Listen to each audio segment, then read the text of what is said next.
नमस्कार, मी हेमाली मोहिते. एनडीटीव्ही मराठीवर देश विदेशमध्ये सुरुवातीला बातम्या आहेत त्या युद्धासंदर्भातल्या. पश्चिम आशियातील युद्धाचा फटका अगदी दक्षिण आशियात जाणवू लागलाय. फिलिपिन्समध्ये सरकारनं ऊर्जा आणीबाणी जाहीर केली आहे. तिथं पेट्रोल आणि डिझेल तुटवडा जाणवू लागल्यानं खबरदारी म्हणून सरकारनं ऊर्जा आणीबाणी जाहीर केली आहे. अशा प्रकारची ऊर्जा आणीबाणी जाहीर करणारा फिलिपिन्स हा जगातला पहिला देश ठरलेला आहे.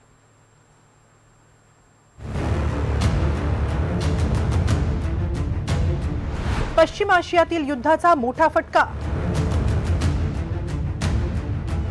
फिलिपिन्समध्ये पेट्रोल डिझेल तुटवडा.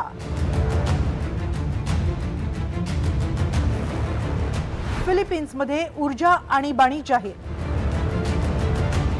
फिलिपिन्स या दक्षिण आशियाई देशात भीषण परिस्थिती उद्भवली आहे. तिथं पेट्रोल आणि डिझेल तुटवडा निर्माण झालाय.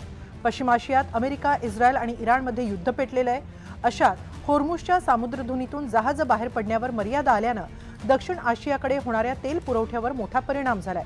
फिलिपिन्समध्ये गेल्या काही दिवसांमध्ये इंधन तुटवडा निर्माण झालाय. त्यामुळे पेट्रोल पंपांबाहेर मोठमोठ्या रांगा लागू लागल्या.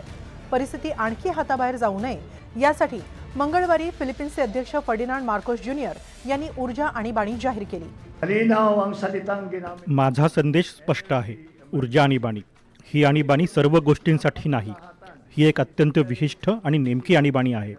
ही ऊर्जा क्षेत्राची, ऊर्जेच्या पुरवठ्याची आणि ऊर्जेच्या किमतींची आणीबाणी आहे. समस्येचे मूळ ऊर्जेचा पुरवठा आणि त्याची किंमत यात आहे आणि त्यावरच आपल्याला थेट आणि तातडीने लक्ष केंद्रित करणे आवश्यक आहे.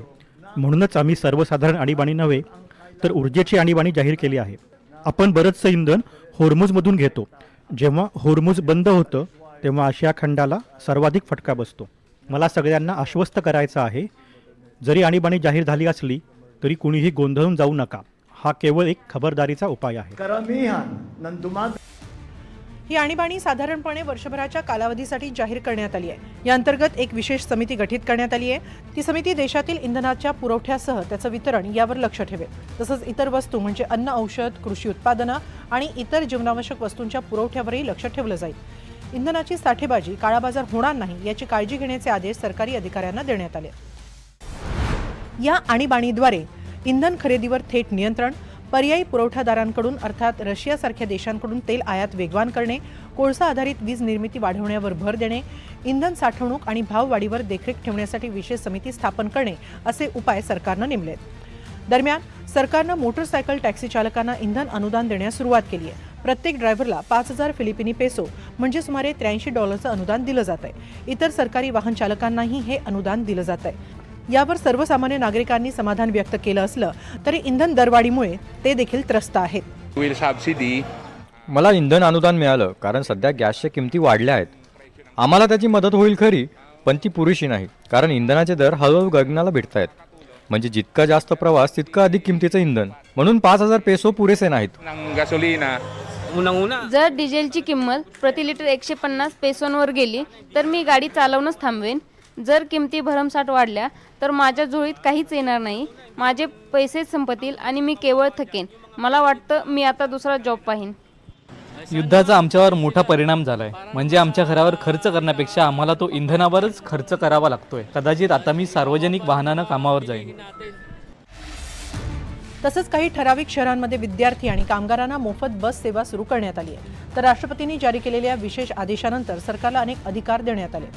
ऊर्जा विभाग आता इंधनाची साठेबाजी करणाऱ्या किंवा त्यातून नफेखोरी करणाऱ्यांवर थेट कठोर कायदेशीर कारवाई करू शकतो. नवीन इंधन करारांसाठी 15% आगाऊ रक्कम देण्यास सरकारला परवानगी देण्यात आली आहे. सार्वजनिक वाहतुकीसाठी इंधन अनुदान निश्चित करण्याचे निर्देश परिवहन विभागाला देण्यात आले. सर्वसामान्य जनतेला दिलासा देण्यासाठी टोल शुल्क आणि विमान वाहतूक शुल्क कमी करण्याचे किंवा स्थगित करण्याचे अधिकार सरकारला देण्यात आले. गरजू लोकांना आर्थिक आणि इतर मदत देण्याची प्रक्रिया जलद गतीनं पार पाडली जाऊ शकते.